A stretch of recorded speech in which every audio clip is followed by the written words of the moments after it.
Hello everyone. So Emerald Finance का con call analysis करेंगे आज हम। कल कॉन कॉल हुआ है कंपनी का, रिजल्ट हमने इनका डिस्कस किया था। ओवरऑल नंबर्स अच्छे थे बट गाइडेंस के पर्सपेक्टिव से कुछ नंबर्स इनके मिसिंग लगे थे एंड साथ में हमको एनपीए पे भी क्लैरिफिकेशन चाहिए। सो इन दोनों चीजों पे डिस्कशन करेंगे एंड आगे का कैसा आउटलुक लगता है उस पर बात करेंगे। सो एज ऑन डेट अगर हम इनका मतलब टोटल नंबर ऑफ कॉर्पोरेट्स देखें तो 145 टोटल कॉर्पोरेट्स है कंपनी के पास में।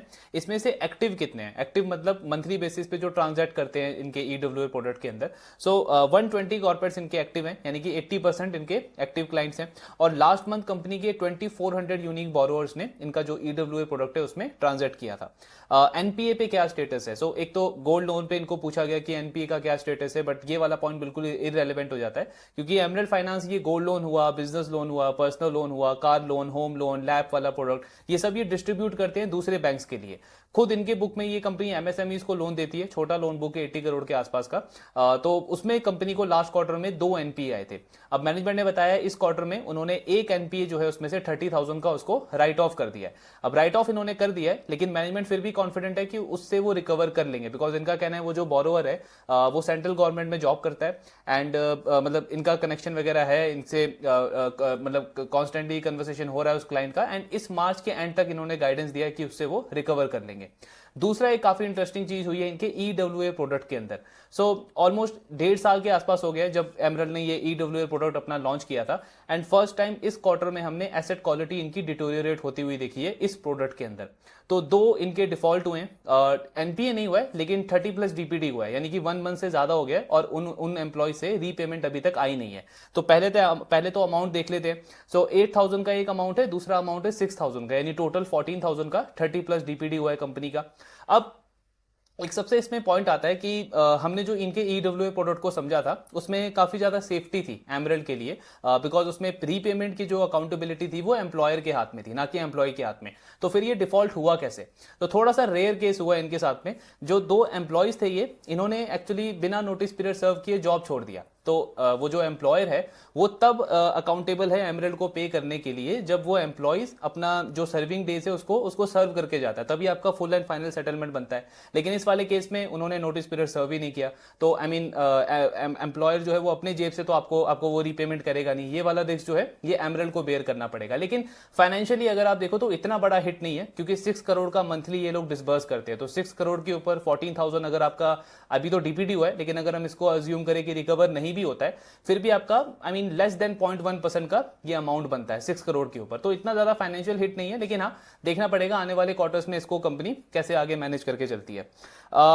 देन इनका मार्जिन्स के ऊपर हमने देखा था इस क्वार्टर में इन्होंने ऑल टाइम हाईएस्ट मार्जिन्स अपने रिपोर्ट करे थे, आई थिंक 78-79% के आसपास। एंड मैनेजमेंट ने एक्चुअली इस मार्जिन्स को मेंटेन करने का गाइडेंस दिया है। इनका कहना है कि 75 से 80% के बिट्टा मार्जिन्स हम मेंटेन कर सकते हैं इस बिजनेस के अंदर। वही पॉइंट है कि टेक्नोलॉजी ड्रिवन बिजनेस है तो इनकम तो आपका बढ़ता है लेकिन उस प्रोपोर्शन में खर्चा नहीं बढ़ता, एक्सपेंसेस नहीं बढ़ते, इसीलिए 75 से 80% का मार्जिन्स का इन्होंने गाइडेंस दिया है। इसका मतलब क्या है कि जो आने वाले क्वार्टर्स है ना, स्पेशली Q3 और Q4, इसमें हमको बॉटम लाइन में और मतलब चांसेस है कि और हायर ग्रोथ रेट देखने को मिले इन कंपैरिजन टू सेल्स। क्यों?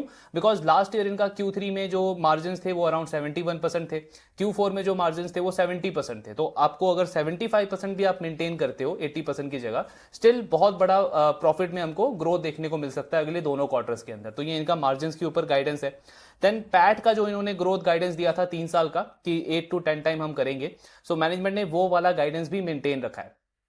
इनका कहना है ईपीएस के टर्म्स में इन्होंने उसको एक्सप्लेन किया है कि जब हमने वो गाइडेंस दिया था FY24 में तब हमारा ईपीएस था 1.37। नेक्स्ट ईयर यानी कि FY25 में हमारा ईपीएस हुआ 2.62 2.63 के आसपास, मोटा मोटा डबल हो गया। और अभी H1 ऑफ FY26 तक हमारा जो ईपीएस है वो 1.96 हो गया। एंड मैनेजमेंट कॉन्फिडेंट है कि इसको ईयर एंड तक ये 4 क्रॉस कर देंगे, मतलब 4 से ज्यादा का ईपीएस हो जाएगा। देन नेक्स्ट ईयर FY27 में मैनेजमेंट कॉन्फिडेंट है कि इसको ये 100% से ग्रो करेंगे। तो अपने गाइडेंस का जो लोअर रेंज है मतलब 8 to 10x में 8x, वहां तक कंपनी पहुंच जाएगी by the end of FY27, ये इन्होंने गाइडेंस दिया है। एक चीज इसमें हमको समझने वाला है कि इस अगर मैं इस बिजनेस में इन्वेस्टेड हूं या मैं काफी एक्टिवली इसको ट्रैक कर रहा हूं, तो मुझे जो भी अजम्पशन लेना है ना वो एक्स्ट्रा कंजर्वेटिवली लेना है, बिकॉज थोड़ा सा इनकंसिस्टेंट है मैनेजमेंट अपने गाइडेंस को लेकर के। अब इन्होंने तो 3 साल का दे दिया है, लेकिन हम लास्ट 2-3 क्वार्टर से देख रहे हैं कि उसके अकॉर्डिंग ग्रोथ के नंबर्स नहीं आ रहे कंपनी के। तो इट्स बेटर कि मैं 32 से 40 करोड़ का अजम्पशन ना लूं, मैं 25 से 30 करोड़ का अजम्पशन लेके चलूं। हालांकि 25 करोड़ का अगर कंपनी पैट करती तो वो भी बुरा नहीं है, बिकॉज आप देखो FY25 में इनका पैट का नंबर आई थिंक 9 करोड़ था, तो 2 साल में आपका पैट ऑलमोस्ट 3x हो गया, तो वो नंबर भी अच्छा है। सो इट्स बेटर कि मैं थोड़ा सा वहां पे कंजर्वेटिव अपना एस्टिमेशन लेके चलूं। एक और इन्होंने गाइडेंस दिया था अपना डिसबर्समेंट रेट को लेकर के। सो इस कंपनी का लास्ट ईयर जो डिसबर्समेंट था, मंथली डिसबर्समेंट, वो 4-5 करोड़ के आसपास था। इस साल का इनका टारगेट था कि ईयर एंड तक हम इसको 15 करोड़ कर देंगे, 15 करोड़ मंथली डिसबर्समेंट। अभी 6 मंथ्स हो गए और कंपनी का जो मंथली डिसबर्समेंट है वो 6 करोड़ हुआ है, लेकिन यहां पे भी इन्होंने अपने टारगेट को मेंटेन रखा है। मतलब ये कह रहे हैं कि अगले 6 मंथ्स के अंदर मंथ ऑन मंथ हमारा डिसबर्समेंट 15 से 20% से बढ़ेगा। तो मैथमेटिकली अगर आप देखो तो ये टारगेट अचीवेबल लगता है, क्योंकि 15 से 20% हर महीने अगर मेरा डिसबर्समेंट इंक्रीज होता है तो मैं 13-14 करोड़ के आसपास पहुंच जाऊंगा ईयर एंड तक। लेकिन फिर वही पॉइंट है कि बेटर है कि हम इसमें भी थोड़ा सा कंजर्वेटिव एस्टिमेट लेके चले। अगला इन्होंने टारगेट दिया था टोटल नंबर ऑफ कॉर्पोरेट्स का। सो अभी इनके 145 हैं, पूरे साल का इनका टारगेट है 250। अभी सबसे पहले पॉइंट आता है कि ये जो Q2 में इतना बड़ा ग्रोथ हमको देखने को मिला है, 50 से 55 नए कॉर्पोरेट्स इन्होंने ऐड करे हैं Q2 के अंदर, तो इतना बड़ा एक्सपेंशन कहां से आया। मैनेजमेंट कह रहा है कि पिछले 1-1.5 साल में जो हमने अपना नेटवर्क बनाया था ना, कंसल्टेंट का, डिस्ट्रीब्यूटर्स का, एम्प्लॉयज का, DSA चैनल का, इन सब का हमको रिवॉर्ड मिला इस क्वार्टर के अंदर, एंड अपने इस वाले गाइडेंस को भी इन्होंने मेंटेन रखा है। और एक्चुअली में ये वाला जो गाइडेंस है वो बिल्कुल अचीवेबल लगता है इस कंपनी के लिए, बिकॉज अगर आप ये 50 का रन रेट भी मेंटेन करते हो ना, तो 145 तो ऑलरेडी हो चुका है, तो अगले 2 क्वार्टर में आप 50-50 कॉर्पोरेट्स भी और ऐड करोगे तो आपका 250 का नंबर काफी आराम से अचीव हो जाएगा। फिर आपका नेक्स्ट है क्रॉस सेलिंग। तो कुछ क्वार्टर पहले हमने डिस्कस किया था, इन्होंने मतलब एक कॉन कॉल में अपना मॉडल बताया था कि आगे चल के ये किस किस मॉडल को स्केलेबल करने को देख रहे हैं। सो इनकी मैनेजमेंट का कहना है कि ये जो EWA प्रोडक्ट है ना, ये हमको बाकी NBFC से डिफरेंट दिखाता है मार्केट में। एक हमारा ये यूनिक सेलिंग प्रोपोजिशन है हमारे लिए, USP है हमारी। तो ये हमको क्लाइंट एक्विजिशन में हेल्प करता है, मतलब नए क्लाइंट्स हम इससे एक्वायर कर सकते हैं, ऑनबोर्ड कर सकते हैं। एंड उसके बाद जो हमारा वो जो माई शुभ बैंक करके जो सब्सिडरी है, जो इतने सारे प्रोडक्ट डिस्ट्रीब्यूट करता है, वो सारे प्रोडक्ट्स हम सेम क्लाइंट को ऑफर कर सकते हैं। तो हमारा क्रॉस सेलिंग अपॉर्चुनिटी बहुत अच्छा बन जाएगा वहां पे। लास्ट कुछ क्वार्टर में हमने डिस्कस किया था, इनका जो क्रॉस सेलिंग है वो 2 से 2.5-3 करोड़ के बीच में रहता था। अभी ये वाला जो क्वार्टर गया है Q2, इसमें कंपनी ने 4 करोड़ का क्रॉस सेलिंग किया है सेम EWA कस्टमर्स को। तो धीरे धीरे इनकी जो स्ट्रेटेजी है वो ग्रो करती जा रही है। देन रेवेन्यू कंट्रीब्यूशन कैसा रह सकता है EWA प्रोडक्ट का। तो अभी तो टोटल रेवेन्यू में आप देखोगे तो 3.2 से 3.5% के बीच में रेवेन्यू आता है EWA प्रोडक्ट से, और मैनेजमेंट का लॉन्ग टर्म का टारगेट है कि इसको 8 से 10% लेके जाना है, 8 से 10%। लेकिन इसमें बड़ा रेवेन्यू ग्रोथ आएगा इनके क्रॉस सेलिंग से, जो अभी हमने देखा 4 करोड़ आया लास्ट क्वार्टर में। सो मैनेजमेंट कह रहा है कि जैसे जैसे EWA प्रोडक्ट बड़ा होता जाएगा तो हमारा कस्टमर बेस बढ़ता जाएगा, और कस्टमर बेस बढ़ेगा तो उस सेम कस्टमर को हम ये एग्जिस्टिंग प्रोडक्ट्स जो हैं हमारे उनको क्रॉस सेल कर सकते हैं, तो वो वाला रेवेन्यू इससे भी बड़ा बन जाएगा हमारे लिए। सो ये वाला इनका गाइडेंस है। देन नेक्स्ट अगर हम इनका देखें डेट वाला पार्ट, सो इस कंपनी का लास्ट 6 मंथ्स में अगर आप देखोगे ना, तो बोरोइंग हार्डली 1 करोड़ से बढ़ी है, लेकिन जो MSME का बुक है इनका वो 80 करोड़ से 100 करोड़ हो गया है। प्लस EWA प्रोडक्ट का भी डिसबर्समेंट 4-5 करोड़ से 6 करोड़ हो गया। तो ये जो सारा ग्रोथ इन्होंने किया है ये इंटरनल अक्रूवल और लास्ट ईयर जो इन्होंने इक्विटी रेज करी थी उससे किया है। डेट इनके बुक पे बहुत कम है, debt to equity I think इनका 0.2 भी नहीं है, 0.5 या 0.16 के आसपास है। सो मैनेजमेंट कह रहा है हमारे पास ना पूरा स्कोप है यहां से डेट टू इक्विटी को इंक्रीज करने का। तो ये कह रहे हैं कि पहला टारगेट है 0.5 और उसके बाद 1 तक, डेट टू इक्विटी 1 तक हम लेके जा सकते हैं, यानी लेवरेज आपका बढ़ेगा यहां से ऑलमोस्ट 3 से 5 टाइम। तो जब लेवरेज बढ़ेगा तो आपका ROE इंक्रीज होता है। तो ROE के लिए ये एक बहुत अच्छा इन्होंने अपडेट दिया है। और एक्चुअली में अगर आप इनका इस फर्स्ट हाफ में भी ROE देखोगे ना, एनुअलाइज वाला, तो 15% के आसपास ROE इनका पहुंच चुका है। लास्ट ईयर इस कंपनी का ROE था 13%, अभी 15% पे पहुंच गया, यानी ROE ऑलरेडी इंप्रूव हो रहा है, और आगे चल के भी जैसे आपका लेवरेज बढ़ेगा वैसे वैसे ROE बढ़ने का और ज्यादा चांस बनेगा। बाकी तो सारी चीजें हमने डिस्कस कर ली है। हाँ, एक लास्ट पॉइंट इनका डिस्कस करेंगे, कंपनी का सेल्स पिच क्या रहता है। ये जब भी किसी कॉर्पोरेट के पास में जाते हैं तो किस तरीके से उनको ये ऑनबोर्ड करते हैं।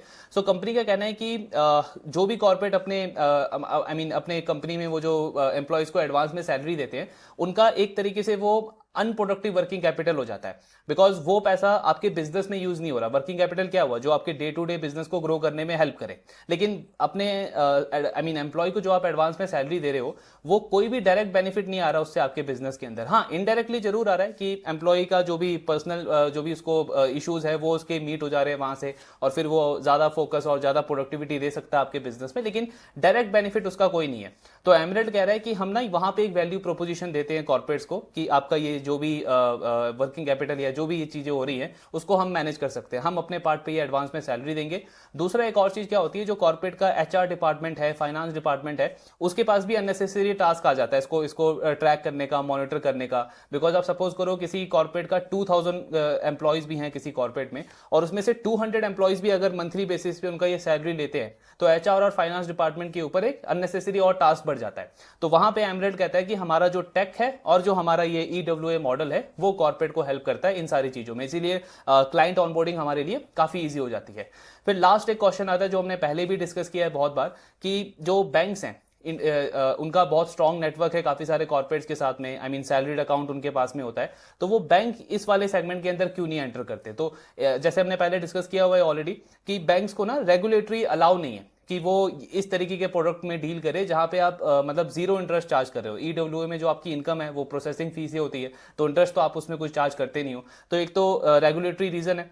दूसरा इसके अलावा भी आई मीन जो बड़े बैंक्स हैं, एनबीएफसीज हैं, वो इतने छोटे सेगमेंट में डील करना उनके लिए इररेलेवेंट है, बिकॉज वो हाई ओपेक्स मॉडल है। बैंक और एनबीएफसी का हाई ओपेक्स मॉडल है। बैंक को अगर आप देखो तो एक एक कॉर्पोरेट को वो अपना पर्सनल आरएम देता है, उनके सारे क्वेरीज रिजॉल्व करता है। तो उनका फोकस होता है कि अगर कोई पर्सनल लोन भी आ रहा है हमारे पास में, तो 2 लाख 5 लाख के टिकट साइज का है, 12-13% उस पर हम इंटरेस्ट चार्ज करें एनुअली, तब जाके हमारे लिए कुछ प्रॉफिट बनेगा।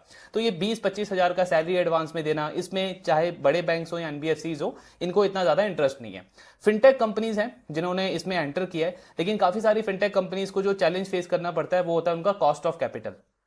बिकॉज अनलाइक एमरेल्ड को तो एडवांटेज क्या है कि 94-95 से वो लोन डिस्ट्रीब्यूशन का काम कर रहे हैं, तो ये सारे लेंडर्स के साथ में काफी उनका स्ट्रॉन्ग नेटवर्क बना हुआ है पिछले 25-30 साल से, प्लस इनके पास में खुद का एनबीएफसी का लाइसेंस है 2015 से, तो इससे इनको एडवांटेज मिलता है कॉस्ट ऑफ कैपिटल के ऊपर। लेकिन जो बाकी फिनटेक कंपनीज है उनको दूसरे बैंक से, एनबीएफसी से टाई अप करना पड़ता है, इसलिए आई मीन एमरेल्ड का कहना है कि वो इनिशियली बहुत लॉस इनकर करते हैं, और काफी सारे फिनटेक कंपनीज इस मॉडल को बंद करके चले गए। कुछ फिनटेक कंपनीज हैं जो प्रॉफिटेबली इसको ग्रो कर रही है, लेकिन उनसे भी कंपटीशन वाइज ऐसा ऐसा एज सच इतना रिस्क नहीं है, बिकॉज इनकी मैनेजमेंट का कहना है कि इंडिया में ना ये बहुत अंडर पेनिट्रेशन है इस मॉडल का। आई थिंक इन्होंने इंडोनेशिया का कोई रेफरेंस दिया है कि कोई कंपनी है उसके 10 लाख के आसपास टोटल क्लाइंट है, तो हमारे तो अभी 200 भी नहीं है। तो स्कोप बहुत बड़ा है, जितने ज्यादा प्लेयर्स आएंगे उतना अच्छा इंडस्ट्री के लिए अवेयरनेस बढ़ेगी और ज्यादा से ज्यादा कॉर्पोरेट जो है वो इसको अडॉप्ट करेंगे। तो ये ओवरऑल पूरा कॉनकॉल वाला पार्ट था कंपनी का। मतलब गाइडेंस एक तरीके से इन्होंने मेंटेन रखा है। एनपीए पे वो जो बिजनेस लोन वाला पार्ट था उसका 30,000 इन्होंने राइट ऑफ किया, लेकिन मैनेजमेंट कॉन्फिडेंट है उसको भी ये रिकवर कर लेंगे ईयर एंड तक।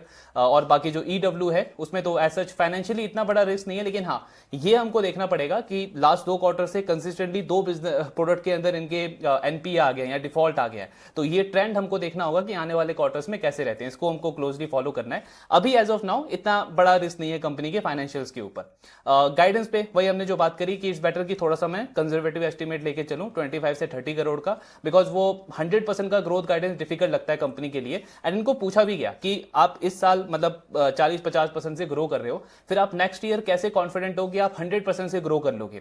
तो मैनेजमेंट कह रहा है ग्रो करने को हम अभी भी ग्रो कर सकते हैं, लेकिन जैसे इन्होंने पहले के कॉल्स में बोला है ना कि हमारे जो रोल मॉडल्स हैं वो एचडीएफसी बैंक, कोटक बैंक है, हम उनको अपना रोल मॉडल मानते हैं। तो बिल्कुल उन्हीं का पाथ हम फॉलो कर रहे हैं कि अभी जैसे एक्सटर्नल एनवायरमेंट इतना अच्छा नहीं है तो हम अननेसेसरी ज्यादा लोन नहीं देना चाहते, ज्यादा डिसबर्समेंट नहीं करना चाहते, लेकिन जैसे हमको दिखेगा चीजें बेटर हो रही है तो हम वहां पे फास्ट ग्रो कर सकते हैं। तो ऐसा इनका गाइडेंस है। मतलब करने को कंपनी कर भी सकती है अगले साल 100% पे ग्रो, क्योंकि बेस बहुत छोटा है, लेकिन आई मीन अगर मुझे एस्टिमेट लेना ही है तो बेटर है कि मैं थोड़ा सा कंजर्वेटिव लूं, और अगर इन्होंने गाइडेंस कर लिया तो मेरे लिए एक पॉजिटिव सरप्राइज होगा, मार्केट के लिए भी पॉजिटिव सरप्राइज होगा, तो उस पॉइंट ऑफ व्यू से देखना चाहिए। बाकी यही है, मतलब बिजनेस ट्रैक पे चल रहा है, लेकिन हाँ कुछ चीजें जो थोड़ी बहुत लास्ट 2 क्वार्टर में आई है एसेट क्वालिटी पे, उसको क्लोजली मॉनिटर करने की जरूरत है। फॉरवर्ड पी वही देखोगे 20-21 का है, पैग रेशियो इनका 0.4-0.5 के आसपास का है, तो वैल्यूएशन कंफर्ट है, ग्रोथ कंसिस्टेंट है जब से हम ट्रैक कर रहे हैं पिछले 1.5 साल से, ये सारी चीजें अच्छी है, इसीलिए इंटरेस्ट बना हुआ है बिजनेस के अंदर। बाकी देखते हैं आगे का कैसा इनका परफॉर्मेंस आता है। आपकी जो भी डाउट्स है शेयर करते रहिए। Thank you very much.